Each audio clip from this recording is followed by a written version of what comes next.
Le 24 heures Afrique, bienvenue. L'ultimatum de la CEDEAO a expiré hier. Situation au Niger. Face à une menace d'une intervention militaire, les nouvelles autorités du Niger, de leur côté, ont annoncé la fermeture de l'espace aérien, mais aussi les militaires au pouvoir menacent contre toute tentative d'intervention militaire de la part d'un pays tiers. Son écoute. Face à la menace d'intervention qui se précise à travers la préparation à partir d'un pays voisin, l'espace aérien nigérien est fermé à compter de ce jour, dimanche 6 août 2023, pour tous les aéronefs jusqu'à nouvel ordre. Toute tentative de violation de l'espace aérien national fera l'objet d'une riposte énergique et instantanée. Dans ce contexte, l'organisation ouest-africaine annonce une réunion des dirigeants de la CEDEAO jeudi à Abuja pour un sommet extraordinaire sur la situation qui prime au Niger.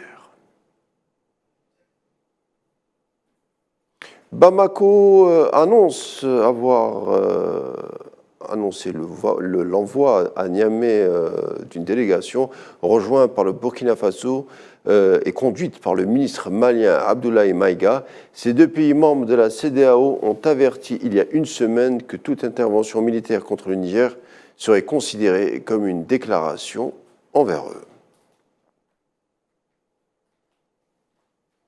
Et puis face aux pressions de l'Occident et de la CEDEAO, des milliers de Nigériens sont rassemblés à Niamey, ce à quelques heures de l'ultimatum émis par le groupe ouest-africain. C'était hier une véritable démonstration de force, comme vous allez le voir.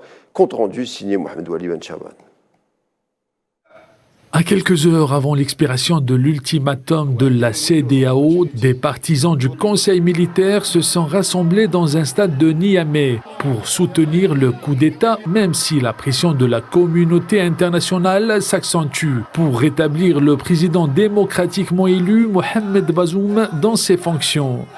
Les militaires ne cèdent pas à la pression et gagnent de plus en plus le soutien du peuple face à ce qu'ils appellent le plan machiavélique de la CEDEAO et l'Occident. L'intervention militaire ne fait pas l'unanimité. Les Nigériens s'opposent à toute ingérence dans les affaires internes du pays. Nous voulons la libération totale du Niger. On est là pour notre pays. On est fatigué. On est fatigué. On va être indépendant. Aujourd'hui, nous sommes sortis pour venir exprimer donc notre soutien indéfectible à la junte militaire, pour démontrer que nous sommes avec le CNSP. Le Niger en a tellement souffert. Le Niger a pris sa responsabilité. Vous avez remarqué, ce ne sont pas seulement les militaires qui ont pris le pouvoir, mais c'est le peuple qui a pris le pouvoir. La démocratie, c'est maintenant la démocratie. Pour le retour à l'ordre constitutionnel, des voix s'élèvent de toutes parts pour le renforcement de l'option politique et diplomatique au Niger, évitant ainsi un chaos. Un tout autre scénario pourrait provoquer un embrasement de la sous-région. Autre sujet du jour, et ça concerne l'insécurité. Ça se passe au Mali où 17 personnes ont trouvé la mort dans le centre du pays au cours d'attaques de groupes armés samedi dernier. Un premier attentat s'est déroulé dans la commune de Bodio, faisant 15 morts et 3 blessés.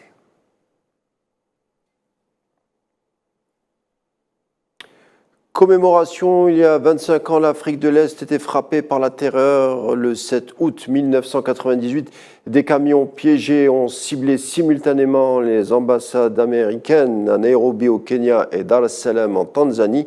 Des attaques revendiquées par une cellule locale affiliée au groupe terroriste Al-Qaïda.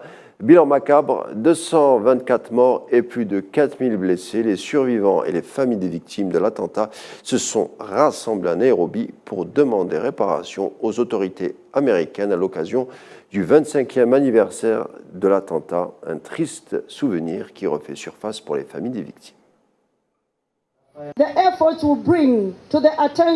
Les efforts déployés attirant l'attention du monde sur la grande injustice et la pratique discriminatoire du gouvernement des États-Unis qui n'a pas indemnisé que ses propres citoyens, ses employés et les tiers contractants touchés par l'attentat à la bombe. Cela n'a pas été facile, mais avec la grâce de Dieu, nous sommes ici depuis 25 ans. Nous n'avons pas été indemnisés, mais nous cherchons à l'être. L'argent ne peut pas compenser votre santé, ni vos blessures, mais il peut faciliter votre vie. C'est ce que nous recherchons. Au Soudan, la guerre et son lot de problèmes. Le pays est confronté à un risque d'épidémie en raison du conflit armé qui sévit depuis des mois. Le système de santé du Soudan est sur le point de s'effondrer et la situation humanitaire est au plus mal. Depuis le début du mois d'août, plusieurs séries de fortes pluies se sont abattues sur Khartoum, la capitale du pays, marquant l'arrivée de la saison des pluies cette année. L'environnement humide et chaud en saison des pluies catalyse la reproduction des germes et des moustiques, entraînant la propagation de nombreuses maladies infectieuses à grande échelle.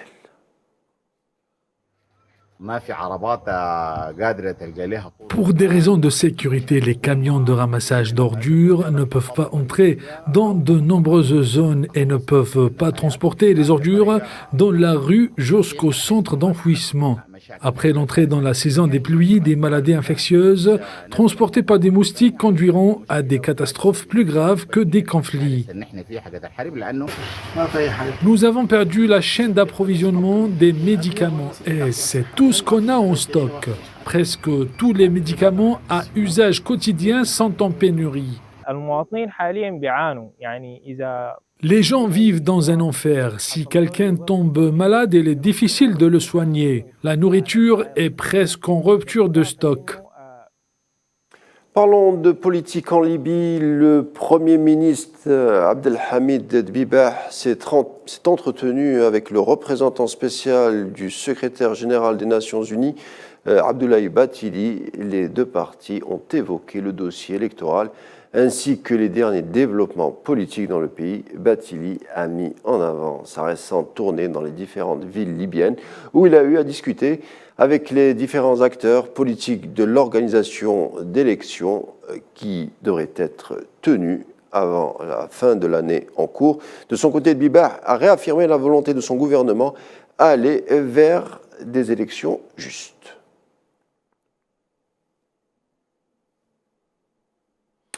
Voilà pour le 24 heures Afrique du jour. Merci de l'avoir suivi. Tout de suite, la météo et la suite des programmes sur Al 24 News.